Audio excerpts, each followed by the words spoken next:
Assalamu alaikum everyone. This is Bushra Askari giving you the lectures in the Learners Academy about the personality psychology. Last time हमने बात की थी alpha Adler की. आज हम इसका फाइनल जो उसकी कॉन्सेप्ट्स हैं वो क्लियर करेंगे और then we will end the lecture about अल्फा एडलर. आज हम बात करेंगे फिक्शनल फाइनलिज्म की, जिसमें एडलर का कहना है कि fiction beliefs or ideas which make our life significant and organized. यानी कि हम लोग ऐसी चीज़ों से हमारी लाइफ गाइड होती है जो कुछ आइडियाज़ होते हैं कि हमने किस तरह ज़िंदगी गुजारनी है. These fictional themes are very useful for a person to deal with this problem or existence. ये जो हम लोग जिस तरह ज़िंदगी गुजारते हैं, ये फंक्शनल थीम्स या किस तरह हम लोगों को अपने लाइफ को किस थीम पर चलाना है, तो हम उनको कहते हैं fictional theme. These fictional can include if I have enough money I will be happy, if I only get my master's degree then everything will be fine, if I can write a book I will be famous. तो इस तरह के themes होते हैं, इसके मुताबिक इंसान अपनी ज़िंदगी गुजारता है. The concept of fictional finalism according to Adler is guiding self ideal. अच्छा, ये जो फिक्शनल फाइनलिज्म है ये हमें एक सेल्फ आइडियल की तरफ हमें लेकर जाता है. These ideals are invented by the individual to make his life more significant.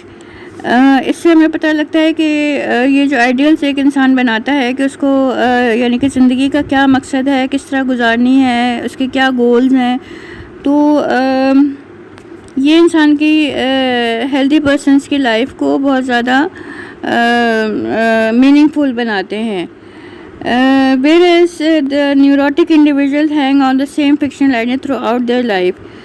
जिनके अंदर न्यूरोटिक ट्रेंड्स होते हैं, यानी कि थोड़ी सी जो हम कह सकते हैं कि माइल्ड मेंटल डिसऑर्डर्स के जो लोग होते हैं, वो अपने फिक्शनल आइडियल की तरफ ही एक फिक्शनल आइडियल अगर उन्होंने बनाया, जैसे कि I want to get more money, तो वो उसी तरफ अपनी ज़िंदगी का मकसद बना लेते हैं जो कि उनके लिए अच्छा साबित नहीं होता. These goals, ideal or plans provides a means of living in more effective and constructive life. तो वक्त के साथ साथ जैसे कि इंसान के प्रायोरिटीज़ भी चेंज होती हैं, तो जो इंसान वक्त के साथ चेंज होता है, अपने गोल्स को भी चेंज करता है, वो अच्छी ज़्यादा ज़िंदगी गुजारता है, बजाय इसके कि वो एक ही गोल की तरफ अपनी सारी तवज्जो लगा दे. तो इस तरह फिर न्यूरोटिक ट्रेंड्स जो है वो डेवलप होने शुरू हो जाते हैं.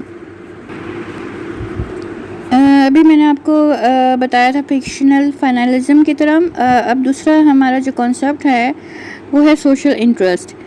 सोशल इंटरेस्ट में ये है कि इंसान एक अच्छी लाइफ गुजारना चाहता है और लोगों के साथ वो रहना चाहता है, पीस और फ्रेंडशिप चाहता है ताकि वो एक अच्छी सोसाइटी बन सके.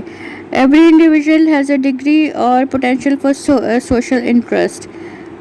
हर इंडिविजुअल का एक पोटेंशियल होती है कि वो यानी कि एक स्किल होती है कि वो सोशल हो और अच्छे उसके ताल्लुकात हों लोगों के साथ. All humans have three major problems which requires a well developed social interest.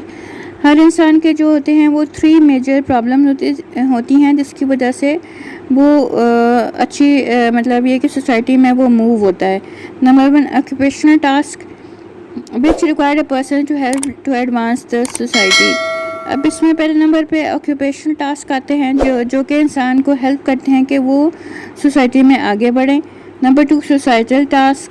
This require the cooperation of other human beings. इसमें यह है कि इंसान दूसरों के लिए अच्छा काम करने की कोशिश करता है, वेलफेयर ऑफ द सोसाइटी के लिए काम करता है. नंबर 3 पर है लव एंड मैरिज टास्क.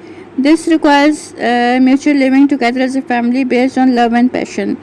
इसमें यह है कि इंसान अपनी फैमिली को बनाना चाहता है, शादी के बाद वो चाहता है कि लव और पैशन के साथ ज़िंदगी गुजारे और अपने जो उसका पार्टनर है उसके साथ एक फुलफिलिंग लाइफ गुजारे. Adler, Horney, and Erikson all agree that the social interest and satisfaction of this need relate to presence or absence of adjustment and problems in life. अच्छा, अब इस बारे में एडलर, हॉर्नी और एरिक्सन सबका ये ख्याल है कि ये जो नीड होती है लव एंड मैरिज टास्क की, ये हमें सेटिस्फेक्शन प्रोवाइड करती है और फिर हमें ये पता लगता है कि हमने किस तरह की ज़िंदगी गुजारी है। प्रेजेंस और एब्सेंस का पता लगता है कि एडजस्टमेंट प्रॉब्लम इन लाइफ में वो किस तरह एडजस्ट होगा, यानी कि वो अच्छी तरह एडजस्ट होगा या फिर उसके साथ कोई प्रॉब्लम होगी। तो ये हमें लव एंड पैशन और मैरिज टास्क है, इससे हमें इंसान की स्टेबिलिटी का पता अंदाज़ा होता है। Mistaken styles of life and an individual who seek personal superiority and self-goal only suffer superiority complex। अच्छा, जो लोग जो हैं वो जो सुपीरियर चाहते हैं, अपने ही गोल्स को इम्पोर्टेंस देते हैं, तो वो सुपीरियरिटी कॉम्प्लेक्स में मुब्तला होते हैं।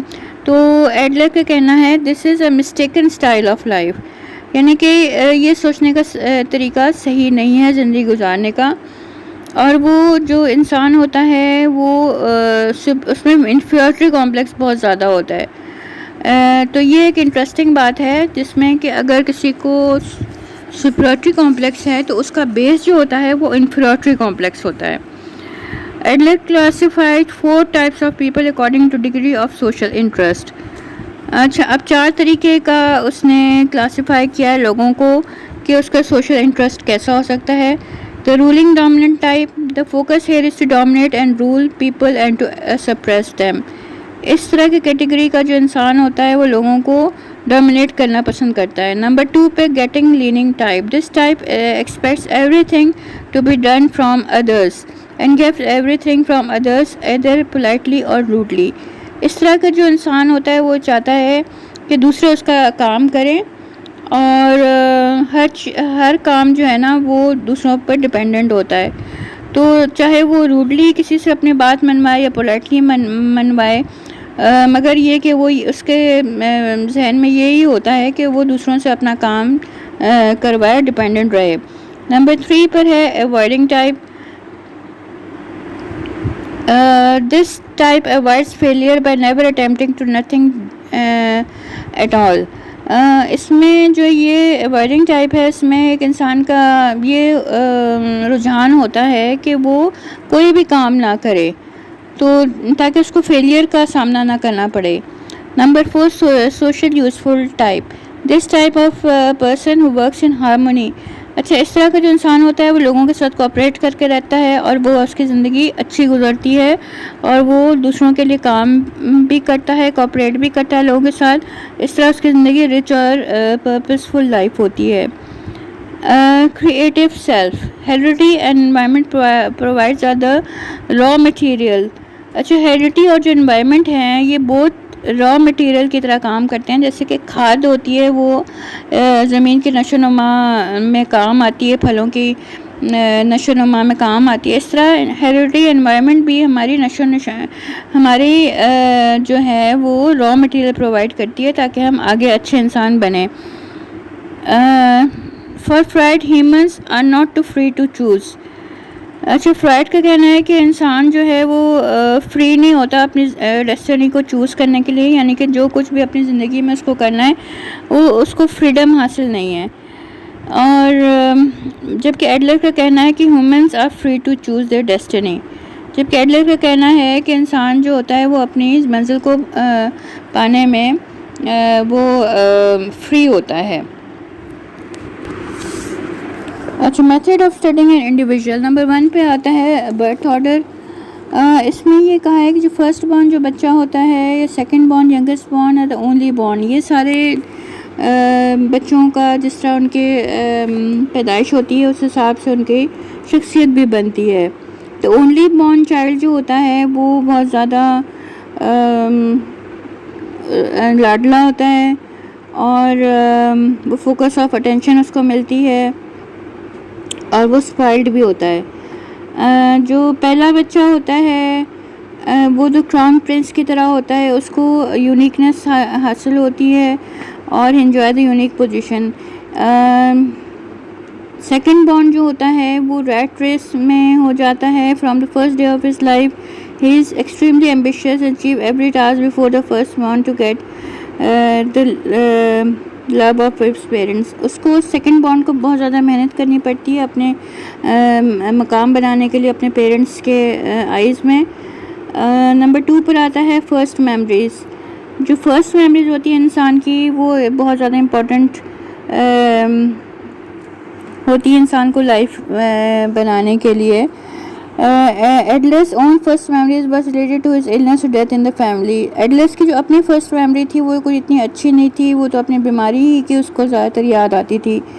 इसके अलावा dream analysis, dream are very important ताकि इंसान प्लान कर सके फ्यूचर में, और ड्रीम का एक बहुत अहम किरदार है। Goals of psychotherapy. Adler's lifestyle focuses on one way of looking at things and mode of perception. Or this is a faulty lifestyle, so a new lifestyle which contains social interest. Adler का कहना है कि जो social जो लोग होते हैं उनकी लाइफस्टाइल बहुत बेहतर होती है, तो वो हम कह सकते हैं कि गोल ऑफ साइकोथेरेपी में हम उसको लेकर आते हैं। Evaluation, Adler focus on wholeness. Adler ने कहा है नंबर 1 पे होलनेस के मुताबिक एवेल्यूएट किया है एक पर्सनालिटी को, और दूसरे नंबर पे आती है क्रिएटिव सेल्फ, जो कि सिर्फ इनहेरिटेंस एनवायरनमेंट से नहीं होती बल्कि इंसान को क्रिएटिव भी होना चाहिए, तो इस तरह इंसान की अच्छी पर्सनालिटी बनती है।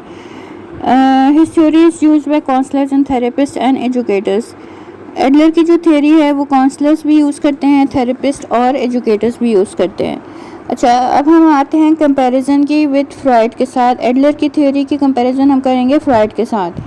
Freud's theory is biological in nature, जबकि एडलर की थ्योरी है साइकोलॉजिकल है और social aspect of the individual है। फ्राइड ने एम्फेसिस किया है सेक्स एग्रेशन पे, जबकि एडलर ने इम्पोर्टेंस दी है style of life, social interest और सेल्फ पे। For Freud future goals important नहीं होते, जबकि एडलर ने कहा है कि future goals are very important. Freud के मुताबिक dreams are used to detect content of the unconscious mind.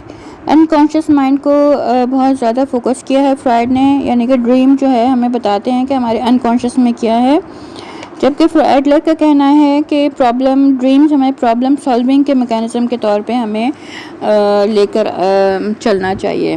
Goal of psychotherapy is to discover repressed early memories. According to Freud जो गोल ऑफ साइकोथेरेपी है वो ये कि जो छुपी हुई ख्वाहिशात हैं उनको आगे लाने के काम आता है, जबकि एडलर का कहना है goal of psychotherapy is to encourage healthy lifestyle by incorporating social interest, यानी कि जो इंसान सोशली जितना इंटरेक्टिव होगा और दूसरों के लिए अच्छा सोचेगा, तो गोल ऑफ साइकोथेरेपी इस बात को इनकरेज करता है कि वो अच्छी लाइफ लोगों के साथ मिलकर गुजारे।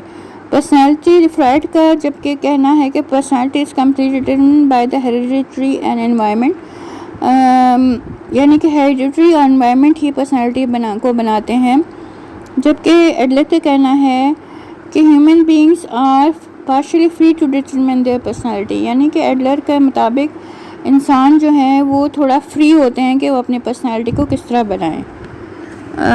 ओके स्टूडेंट्स, आज का लेक्चर इतना ही, फिर इंशाल्लाह नेक्स्ट लेक्चर में मिलते हैं और आपको नए थ्योरिस्ट के बारे में उसके कॉन्सेप्ट्स के बारे में आपको डिटेल में बताएंगे। Okay, thank you.